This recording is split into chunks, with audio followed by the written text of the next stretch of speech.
Hello दोस्तों, तो स्वागत है आपका एक नए वीडियो में। तो इस वीडियो में हम जानेंगे पीरियड्स ऑफ इंग्लिश लिटरेचर। तो इस एक छोटे से वीडियो में हम इंग्लिश लिटरेचर में जितने भी पीरियड्स आए हैं उन सारे पीरियड्स के क्रक्स को जानने की कोशिश करेंगे। तो चलिए इस वीडियो को शुरू करते हैं। तो इस एक स्लाइड में आपको लगभग सारे पीरियड्स एक ही स्लाइड में दिए गए हैं, जो कि टोटल 9 पीरियड अब तक हो चुका है। तो हम एक एक करके जानेंगे सारे पीरियड्स के बारे में। तो सबसे पहले आता है डार्क पीरियड। ये अब 450 एडी तक चला, ये डार्क पीरियड। इस पीरियड को डार्क पीरियड इसलिए कहा जाता है क्योंकि इस पीरियड में ज्यादा कुछ नॉलेज था नहीं किसी के पास। मतलब इस पीरियड के बारे में किसी के पास ज्यादा नॉलेज था नहीं। इस पीरियड में कौन से नोटेबल राइटर्स रहे, उनके क्या थीम्स थे, क्या मेजर वर्क्स था, उन सबको या ना तो कोई सिलेबस में दिया गया है ना कोई एग्जाम में इसका सिलेबस है। तो इस पीरियड को इसीलिए डार्क एज बोला जाता है क्योंकि ये हम लोगों को मेनली पढ़ना ही नहीं है। उसके बाद जो सेकेंड पीरियड आता है एंग्लो सैक्सन पीरियड, जो कि 450 एडी से लेकर के 1066 एडी तक चला। इस पीरियड को हम लोग ओल्ड इंग्लिश पीरियड के भी नाम से जानते हैं। उसके बाद मिडिल इंग्लिश पीरियड आया 1066 एडी से 1500 एडी तक, जो कि चला। इस पीरियड को एंग्लो नॉर्मन पीरियड भी कहा जाता है। उसके बाद फोर्थ में द रेनेसेंस आया, जिसका मतलब है रीबर्थ। तो ये 1500 एडी से 1600 एडी तक चला, 1660 एडी तक।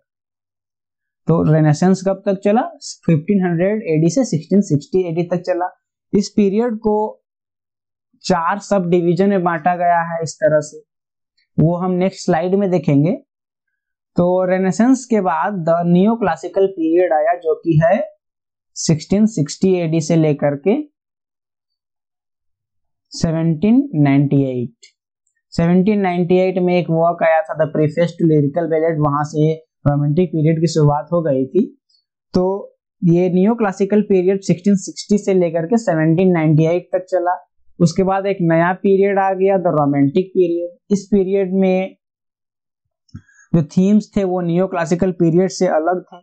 तो ये 1798 से ये पीरियड का शुरुआत हुआ और ये 1837 तक चला। 1837 तक रोमांटिक पीरियड चला। और रोमांटिक पीरियड के बाद एक इंग्लिश लिटरेचर में नया फेज आ गया द विक्टोरियन पीरियड। इसको भी हम लोग फर्दर डिवाइड करेंगे 2 सब डिवीजन में। ये 1837 से शुरू हुआ और 1901 तक ये पीरियड चला। उसके बाद विक्टोरियन पीरियड के बाद एक नया पीरियड आ गया द मॉडर्न पीरियड। ये चला 1901 से लेकर के 1945 एडी तक। और इसके बाद जो अब तक चलते आ रहा है 1945 से लेकर के 1945 से ऑनवर्ड। तो ये अभी जो लिटरेरी वर्क्स लिखे जा रहे हैं ये हम लोग पोस्ट मॉडर्निज्म में उस सारे लिटरेरी वर्क्स को रखेंगे। तो ये टोटल 9 पीरियड्स अब तक हो चुके हैं और आगे भी अगर होंगे, नया पीरियड आएगा तो उसका भी वीडियो बनाया जाएगा। लेकिन अब तक पोस्ट मॉडर्निज्म पीरियड अभी तक चल रहा है, जो डार्क एज से शुरू होके पोस्ट मॉडर्निज्म में आके खत्म होता है। मतलब खत्म नहीं होता, अभी तक ये चलते जा रहा है। तो अभी तक इंग्लिश लिटरेचर कभी खत्म होगा नहीं। तो मतलब पीरियड का शुरुआत डार्क एज से हुआ, जो कि 450 एडी तक चला। उसके बाद एंग्लो सैक्सन पीरियड आया। इस तरह से सारे पीरियड्स यहाँ पे आए हैं। इस तरह से सारे पीरियड्स आए हैं। अभी पोस्ट मॉडर्निज्म चल रहा है। तो नेक्स्ट स्लाइड में हम लोग एक एक जो मेजर पीरियड से उनके बारे में जानने की कोशिश करेंगे। यहाँ डार्क एज और एंग्लो सैक्सन एज के बारे में ज्यादा जानने की जरूरत नहीं है। यहाँ से क्वेश्चंस कोई भी एग्जाम में आते नहीं, ना कि इनका कहीं सिलेबस होता है। तो यहाँ जो 1066 एडी है, ये इस 1066 में एक बैटल हुआ था जिसको हम लोग बोलते हैं बैटल ऑफ हेस्टिंग्स, जिसमें नॉर्मन्स जीते थे, जिनसे ये बैटल हुआ था। तो इसीलिए नया पीरियड शुरू होता है मिडिल इंग्लिश पीरियड, जिसको हम लोग एंग्लो नॉर्मन पीरियड भी जानते हैं। तो वो हम लोग नेक्स्ट स्लाइड में देखेंगे। तो इस स्लाइड में है मिडिल इंग्लिश पीरियड, जो कि 1060 से लेकर के 1500 एडी तक चला। 1066 1066 में एक बैटल हुआ था जिसको हम लोग बैटल ऑफ हेस्टिंग्स बोलते हैं। वहां पे नॉर्मन्स जीत गए थे, इसीलिए इस पीरियड को एंग्लो नॉर्मन पीरियड भी बोला जाता है, एंग्लो नॉर्मन पीरियड। एग्जाम्स में क्वेश्चंस भी आते हैं, अगर मिडिल इंग्लिश की जगह में एंग्लो नॉर्मन पीरियड भी लिख देगा तो ये भी 1066 से लेकर के 1500 AD तक चला। आपको कंफ्यूज नहीं होना है एंग्लो नॉर्मल पीरियड और मिडिल इंग्लिश पीरियड में, ये दोनों सेम ही है। और इस पीरियड में कुछ नोटेबल जो राइटर्स रहे हैं जो कि हम नीचे दिए हैं, जोफ्री चौसर, सर गैवन, विलियम लैंगलैंड, डांते, पेट्रार्क, बोकेसियो, ये सारे इस पीरियड के कुछ नोटेबल राइटर्स रहे हैं। इस पीरियड्स के और भी डिटेल में हम नेक्स्ट एक अलग से हर एक पीरियड्स का वीडियो बनाएंगे जिसमें हम लोग उसके प्रिंसिपल्स, थीम्स, नोटेबल राइटर्स और उनके कुछ मेजर लिटरेरी वर्क्स के बारे में डिस्कस करेंगे। तो इस वीडियो का जो मेन मोटिव है वो है सारे पीरियड्स को एक ही वीडियो में जानने की कोशिश करेंगे। मतलब सारे पीरियड्स का जो छोटा सा एक क्रक्स है जिसे हम लोग के दिमाग में कम से कम पीरियड बैठ जाए कि वो कहां से कहां तक चला और उनमें कुछ नोटेबल राइटर्स थे उनके नाम। तो आप सारे स्लाइड्स का स्क्रीनशॉट लेके रख सकते हैं, आपके लिए ये एक नोट्स का भी काम करेगा। तो इसके बाद एक नया पीरियड आता है the renaissance period. Renaissance period को 4 भागों में बांटा गया है, एलिजाबेथन पीरियड, एलिजाबेथन एज, फिर जैकोबिन एज, उसके बाद कैरोलिन एज और कॉमनवेल्थ पीरियड। तो पहला है इसमें एलिजाबेथन एज, दूसरा है जैकोबिन एज, तीसरा कैरोलिन एज, चौथा कॉमनवेल्थ एज।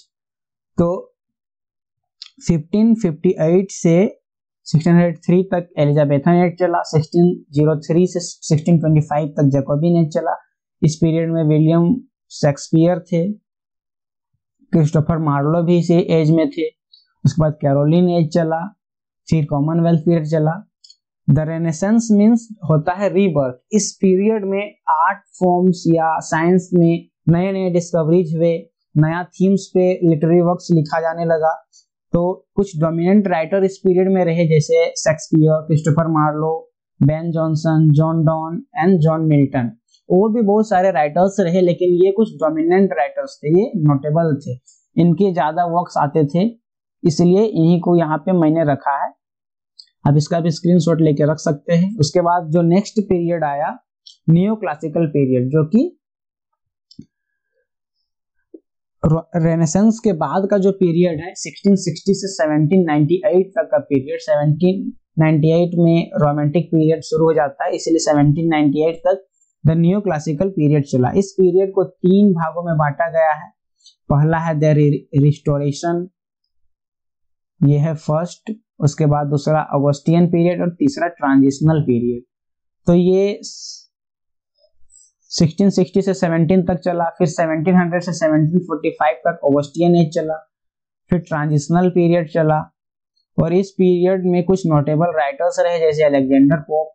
आप कोई राइटर्स का नाम आप फेमिलियर होंगे उन राइटर्स से, आपने पढ़ा होगा उनका कुछ वर्क्स इंग्लिश लिटरेचर में, जैसे डोनाथन स्विफ्ट थे, जोसेफ एडिसन थे, सैमुअल जॉनसन थे, ओलिवर गोल्डस्मिथ थे। ये कुछ नोटेबल राइटर्स रहे हैं नियो क्लासिकल पीरियड्स में। उसके बाद एक नया पीरियड आता है जिसको हम लोग जानते हैं the romantic period. Romantic period का शुरुआत 1798 में हुआ। 1798 में एक मेजर वर्क्स आया था, इसका नाम आपने सुना होगा, the preface to lyrical ballad. ये 1798 में इसको पब्लिश किया गया था और इसी को रोमांटिक पीरियड का मैनिफेस्टो माना जाता है। मतलब इसी के पब्लिशन से रोमांटिक पीरियड की शुरुआत को माना जाता है, जो कि विलियम वर्ड्सवर्थ और एस टी कोलरिज के द्वारा इसको लिखा गया था। तो रोमांटिक पीरियड और नियो क्लासिकल पीरियड से जो थीम है नियो क्लासिकल पीरियड का, उससे बहुत सारा अलग थीम था रोमांटिक पीरियड का। ये टोटल एक नया थीम पे लिखा जाने लगा। इसमें नेचुरलिज्म, रोमांस, ये सब को दिखाया जाने लगा। इसमें कुछ नोटेबल राइटर्स रहे जैसे William Blake, William Wordsworth, S T Coleridge, John Keats, P B Shelley, Lord Byron और बहुत सारे राइटर्स और भी रहे। लेकिन ये कुछ नोटेबल जो मेन राइटर्स है वो रोमांटिक पीरियड में रहे। रोमांटिक पीरियड के बाद एक नया पीरियड आता है जिसको हम लोग विक्टोरियन पीरियड बोलते हैं। ये 1837 से लेकर के 1901 तक ये पीरियड चला और इसको दो सब डिवीजन में बांटा गया है, the pre Raphaelites and aestheticism and decadence, aestheticism and decadence. 1848 से 1860 तक जब प्री रैफेलेट्स पीरियड चला, उसके बाद दूसरा पीरियड आया 1880 से 1901 तक। विक्टोरियन पीरियड्स में कुछ नोटेबल राइटर जैसे George Eliot, Samuel Butler, Charles Dickens, Thomas Hardy, Oscar Wilde, Rudyard Kipling, तो ये सब कुछ जो नोटेबल राइटर्स रहे, इनके कुछ लिटरेरी वर्क्स आए। ये सारे विक्टोरियन पीरियड्स के राइटर्स है। विक्टोरियन पीरियड का फेज कब से कब तक चला? 1837 से लेकर के 1901 तक। और रोमांटिक पीरियड के बाद एक नया पीरियड आता है, मॉडर्न पीरियड। तो मॉडर्न पीरियड में को दो भागों में बांटा गया है, द एडवर्डियन पीरियड 1901 से 1914 तक। उसके बाद एक नया पीरियड आता है, द जॉर्जियन पीरियड 1910 से 1936 तक। एडवर्डियन पीरियड 1901 से 1914 तक चला। 1914 में आपको पता हो कि वर्ल्ड वॉर 1 का भी शुरुआत हो गया था।